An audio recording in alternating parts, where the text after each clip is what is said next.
그날 곧 주간 첫날 저녁이 되자 제자들은 유다인들이 두려워 문을 모두 잠가 놓고 있었다. 그런데 예수님께서 오시어 가운데에 서시며 평화가 너희와 함께 하고 그들에게 말씀하셨다.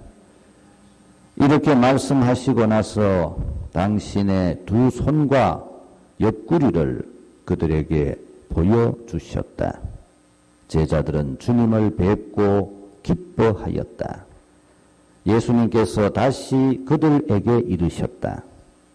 평화가 너희와 함께, 아버지께서 나를 보내신 것처럼 나도 너희를 보낸다. 이렇게 이르시고 나서 그들에게 숨을 불어넣으며 말씀하셨다. 성령을 받아라. 너희가 누구의 죄든지 용서해 주면 그가 용서를 받을 것이고 그대로 두면 그대로 남아 있을 것이다. 주님의 말씀입니다.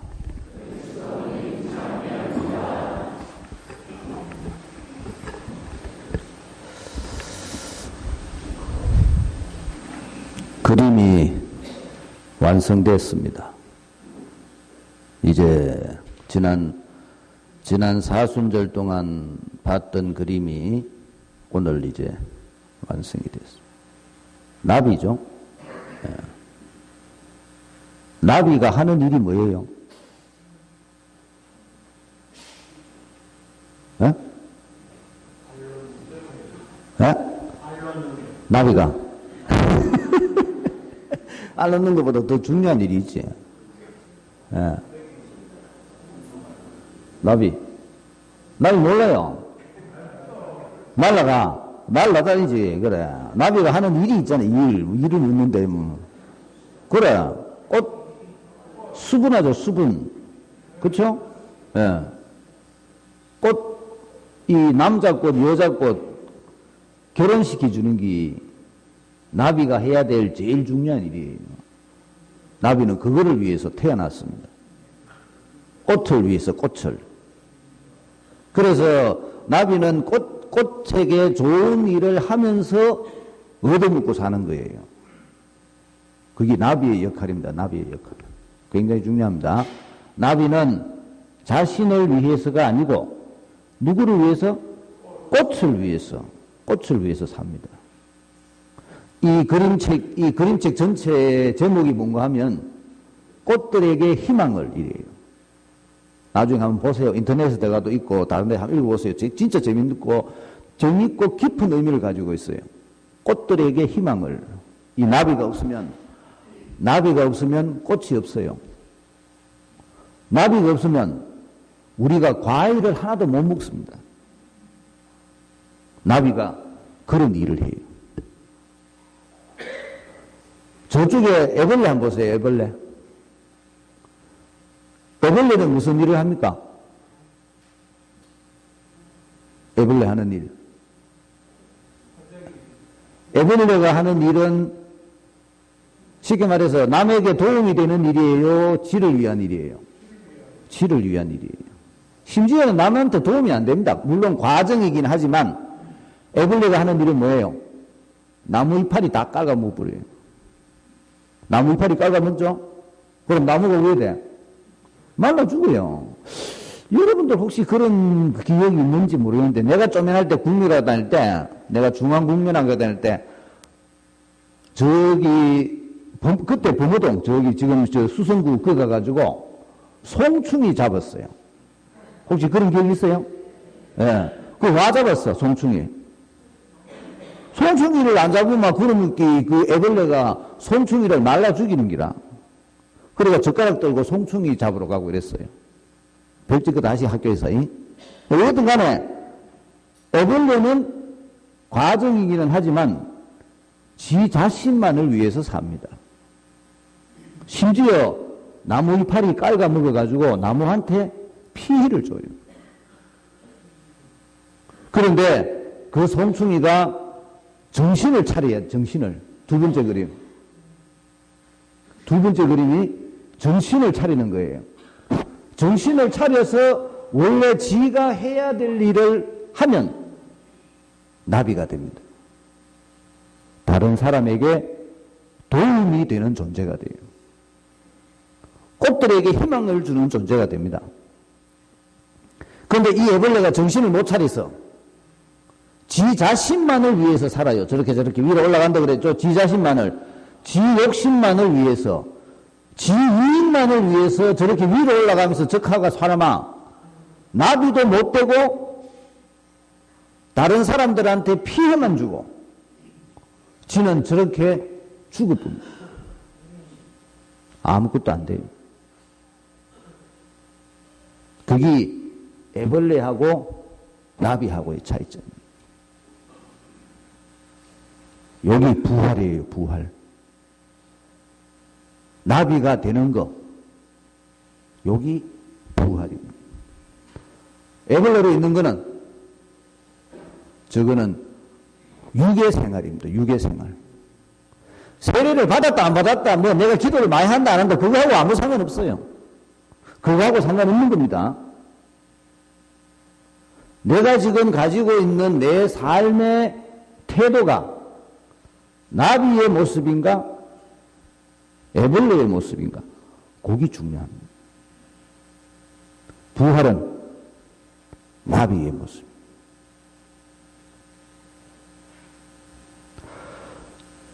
예수님의 부활, 사람들은 보통 예수님께서 돌아가셨다가 다시 살아나셨다, 막연하게 그렇게 생각을 하고, 또 많은 경우에 예수님께서 다시 살아나셨으니까 우리들도 죽고 나면 다시 살아난다, 막연하게 이렇게 생각하는데, 부활의 진짜 개념은 그런 게 아닙니다. 부활의 진짜 개념은 여기에요, 여기. 지금 여기. 위에다 꼭. 지금 여기 예수님께서 우리와 같이 계시다. 그게 부활의 개념입니다. 죽었다 살았다. 나중에 살 것이다. 이거는 그 다음 문제예요. 진짜 중요한 개념은 예수님께서 지금 여기 우리와 함께 계신다. 그거를 우리가 경험해야 돼요. 거기 나비. 부활은 경험이라 그랬죠. 단어가. 파스카 신비는 깨달음이라 그랬죠. 이 전체가 파스카 신비입니다. 이거는 깨달음이지만 요 부활은 부활 경험. 죽으셨던 예수님께서 지금 우리와 함께 살아계신다. 요거를 경험을 해야 돼요. 어떻게? 거기 오늘 복음 말씀입니다. 복음 말씀 보십시오. 시간이 나오죠. 주간 첫날 저녁이 되자. 주간 첫날 아침에 무슨 일이 있었습니까? 주간 첫날 아침에 빈무름을 봤다 그랬어요, 여자들이. 그런데 시간은 저녁입니다. 저녁은 뭐라 그랬죠? 성경에 나오는 저녁. 저녁은 항상 만찬입니다. 만찬. 만찬은 뭐라 그랬죠? 기억이라 그랬죠. 기억. 그러니까 제자들이 모여서 예수님을 기억했다 이 소리입니다. 뭐였겠어요? 예수님 죽을 법 없는데 저끼리 모지가 하는 소리가 뭐하노? 신세 한탄하면서 예수님 생각했겠죠. 그런데 아직도 부활을 몰랐어요. 그래서 어였다? 두려워 문을 잠가놓고 있었다. 문을 꼭꼭 잠가놓고 저끼리 중간에 소도가에 앉아 있었다는 거예요. 뭐 하면서? 예수님을 기억하면서. 그런데 어떤 일이 생겼다? 예수님께서 오시어 가운데에 서시며, 부활하신 예수님의 위치는 항상 어디? 가운데입니다. 가운데. 우리 가운데. 여러분 가운데. 왜 가운데겠어요? 여불대기가 아니고. 가운데라는 말은 중심이라는 소리입니다. 우리 모두를 연결시켜주는 연결끈. 그게 누구? 예수님이라는 거예요. 예수님 안에 우리들이 하나라는 겁니다. 예수님 안에. 세상적인 것에 의해서 우리가 하나 되는 것이 아니고 같은 취미로 하나 되는 것이 아니고, 같은 고향이기 때문에 하나 되는 것이 아니고, 예수님 때문에 우리들이 하나가 된다는 거예요. 그래서 예수님의 위치가 항상 가운데입니다. 서시며 그들에게 말씀하셨다. 말씀하셨대요. 앞에 만찬이라는 단어가 있었죠. 저녁. 그 다음에 말씀하셨다라는 단어가 있죠. 그 다음에 마지막 밑에 보면 예수님께서 제자들에게 사명을 주십니다. 사명. 뭐라 그럽니까? 누구의 죄든지 용서하면 용서받을 것이다. 용서해라. 이 말입니다. 용서는 원래 뭐예요? 누가 하던 거예요? 예수님이 하시던 일입니다. 용서. 예수님께서는 제자들에게 내가 하던 일을 너희가 계속해라. 요거를 말씀하시는 거예요. 내가 하던 일을 너희가 계속하면 내가 너희와 함께 있겠다. 그게 부활입니다. 부활을 어렵게 생각하지 마세요. 예수님께서 하시던 일을 우리가 계속하면 예수님은 우리와 함께 계신다. 우리가 그거를 경험할 수 있다. 그래서 부활에서의 핵심은 예수님의 일을 하는 거예요. 우리가 예수님께서 하시던 일을 해야 된다라고 스스로 깨달아야 됩니다. 신앙이라는 것이 별로 비는 게 아니구나. 예수님께서 하시던 일을 하는 거구나. 요거를 깨달아야 됩니다. 그거를 깨닫는 게 거기 나비예요. 나비. 성당에 와서 마음이 편하고 복받고 아를 위해서 기도하고 지극히 이기적인 거죠. 그런 지극히 이기적인 거는 저쪽에 있는 애벌레 수준밖에 안 됩니다. 내가 애벌레 수준에 있는 한 부활을 절대 알 수 없습니다. 부활을 알려면 예수님께서 하시던 일을 내가 계속 해야 되는구나. 요거를 깨달아야 됩니다. 그거를 깨달아야 진짜 신자가 됩니다. 진짜 신앙인. 예수님께서 우리와 함께 계시다는 것을 내가 경험하게 되는 진짜 신앙인이 되는 거예요. 나비가 돼야 됩니다. 나비가 안 되면 그리스도교 신앙이 안 됩니다. 첫째 독서 굉장히 중요합니다. 첫째 독서 한번 보십시오.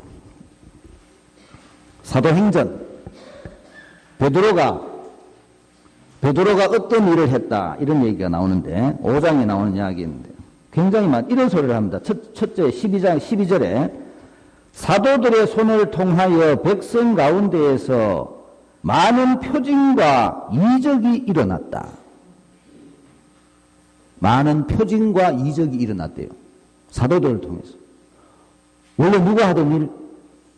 예수님께서 하시던 일. 심지어 밑에 이런 얘기를 하죠. 병자들을 갖다 놓고 베드로가 지나가면서 그림자만이라도 세게 했으면 병이 나았다. 원래 누가 하던 일? 예수님이 하시던 일. 베드로가 예수님이 하시던 일을 그대로 하고 있다고 사도행전이 우리한테 전해줍니다. 그걸 누가 했어요? 그러면 누가 했겠어요? 베드로가 했겠어요? 예수님이 했겠어요? 누가 했어? 에? 예수님이 한 거죠. 어떻게 베드로가 그걸 하겠어? 베드로가 무슨 재주가 있어? 베드로는 고깃구이인데 어부인데 어부 고기 잡는 거 할 줄 모르는데 베드로가 예수님 이름으로 그렇게 한 겁니다. 누가 했어? 예수님. 예수님이 가면 살아있어요? 죽었어요? 살아있죠. 예수님이 살아계시기 때문에 베드로가 예수님의 이름으로 그런 일을 한 겁니다. 죽었으면 할 수가 없죠. 둘째 독서는 뭔가 하면 그렇게 해야 되는데 그렇게 안 하는 교회한테 욕하는 거예요. 너 똑바로 안 하네. 그 얘기가 둘째 독서입니다. 그때나 지금이나 말 듣겠어요? 안 듣지? 똑같이. 그게 둘째 독서인데 그건 놔두고 일단 그러면 2000년 전에 베드로가 많은 표징과 이적을 일으켰다면 지금 우리들도 많은 표징과 이적을 일으킬 수 있다 없다? 모르겠어요. 있다? 없다? 있어요. 우리들도 많은 이적과 표징을 일으킬 수 있습니다. 누구 이름으로? 예수님 이름. 어떻게 하면? 우리들이 예수님이 하시던 일을 계속하면